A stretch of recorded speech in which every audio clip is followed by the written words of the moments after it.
Bismillahirrahmanirrahim. Assalamualaikum warahmatullahi wabarakatuh. Selamat datang di kelas unit proses biologis teknik lingkungan edisi online, edisi social distancing ya. Video kita yang pertama, semoga kita diberikan kesehatan selalu, semoga kita diberi kekuatan untuk melanjutkan belajar secara online, karena pastinya belajar online mempunyai tantangan tersendiri. Baik, untuk pemanasan pertemuan pertama kita secara online ini, pada kesempatan kali ini saya akan membahas tentang kuis tempo hari saja. Satu soal, yaitu soal dengan topik kinetika dan reaktor. Saya pikir ini adalah soal yang paling mudah ya dibandingkan dengan dua soal yang lain. Baik, berikut soalnya. Sebuah reaktor CSTR mengolah air limbah dengan BOD 150 mg per liter. Setelah 5 menit, konsentrasi BOD menjadi 75 mg per liter. Di sini kita punya sebuah reaktor. Di dalam reaktor, kita harapkan terjadi reaksi, tentu saja, yang secara umum reaksi ini akan merubah reaktan kita menjadi produk. Seperti itu.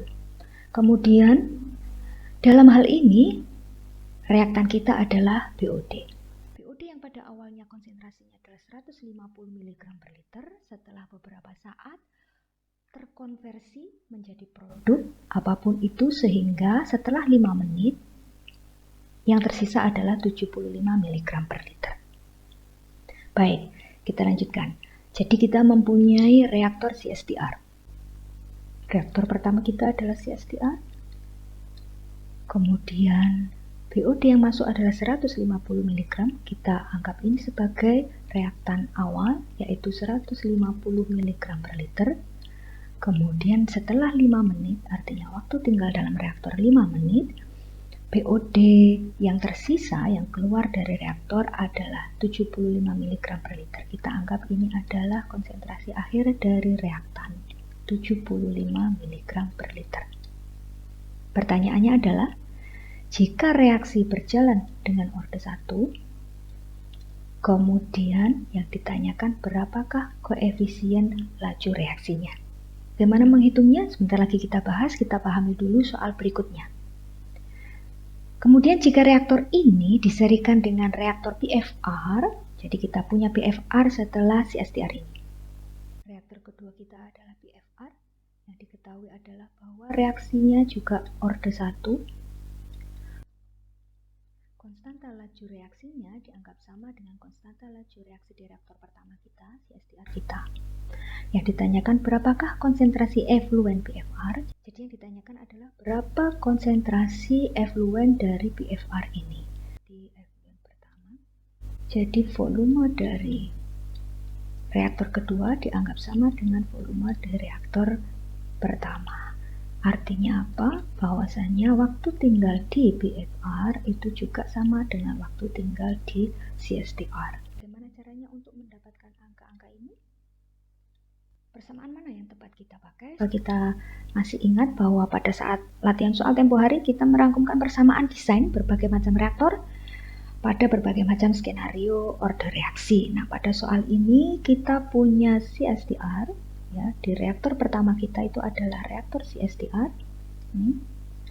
Orde reaksinya adalah orde 1. Ya, jadi persamaan yang harus kita pakai adalah yang ini.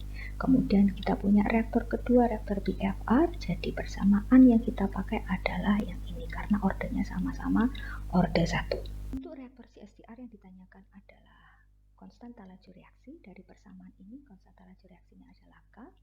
Kemudian variabel yang lain yaitu konsentrasi awal dan konsentrasi akhir diketahui, begitu juga dengan waktu tinggal, sehingga konstanta laju reaksi bisa langsung kita hitung. Untuk PFR sama, yang ditanyakan adalah konsentrasi akhir, yaitu ini ya. Kita sudah punya konsentrasi awal, yaitu efluen dari reaktor CSTR. Kemudian K dan T-nya diasumsikan sama dengan reaksi yang pertama. Jadi kita sudah menyelesaikan soal yang pertama dan soal yang kedua. Pertanyaan berikutnya adalah berapakah efisiensi total sistem seri di atas? Jadi yang ditanyakan adalah seluruh sistem ini efisiensinya berapa. Baik, kalau untuk sistem yang pertama, efisiensinya berarti konsentrasi awal dikurangi konsentrasi akhir dibagi konsentrasi awal. Untuk yang sistem kedua, konsentrasi awalnya adalah efluen dari CSTR dikurangi konsentrasi yang keluar dari BFR dibagi konsentrasi awalnya. Ini adalah efisiensi sistem masing-masing. Bagaimana dengan efisiensi total? Efisiensi total berarti konsentrasi awal dikurangi dengan konsentrasi yang paling akhir bagi konsentrasi awal. Jadi ini adalah efisiensi total dari seluruh sistem. Kita sudah berhasil menjawab satu pertanyaan lagi. Pertanyaan berikutnya, gambarkan diagram alir proses di atas. Ya sudah, ini adalah diagram alir proses kita semua ini. Kita sudah berhasil menjawab hampir semua pertanyaan. Tinggal pertanyaan terakhir, yakni direncanakan untuk dibangun bak pengendap setelah sistem ini. Pertanyaannya adalah berapakah beban bak pengendap jika akan mengolah limbah sebanyak 100 liter per second. Jadi 100 liter per second ini adalah debit kita. Untuk mencari beban selalu debit dikalikan dengan konsentrasi yang masuk. Nah, konsentrasi yang masuk ke bak pengendap kita adalah konsentrasi efluen BFR atau AT2. Tugas yang terakhir adalah kita diminta untuk merencanakan dimensi bak pengendap tersebut. Bak pengendap setelah reaktor-reaktor ini pada dasarnya adalah bak pengendap kedua. Soal ini sebenarnya sangat terbuka sekali, jadi dalam merencanakan bak pengendap ini tergantung asumsi dan kriteria desain yang dipakai. Dalam hal ini perhitungan preliminary design sebenarnya sudah cukup, tapi kalau jawabannya kalian sudah DED ya luar biasa. Jadi untuk melakukan preliminary design dari bak pengendap ini kita tinggal mengunci waktu tinggalnya atau overflow rate-nya.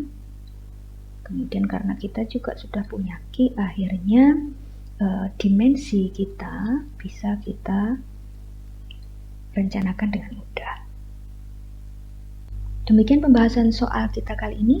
Sampai jumpa di sesi berikutnya, di pembahasan soal berikutnya atau pembahasan materi baru. Semoga bisa dipahami. Silakan ajukan pertanyaan melalui Google Classroom jika ada. Silakan dicoba menghitung dengan menggunakan angka-angka yang sesuai dengan soal yang kalian terima. Akhirul kata dari saya, mohon maaf jika ada kekurangan. Semoga sesi ke depan bisa lebih baik. Selamat belajar di rumah. Terima kasih. Assalamualaikum warahmatullahi wabarakatuh.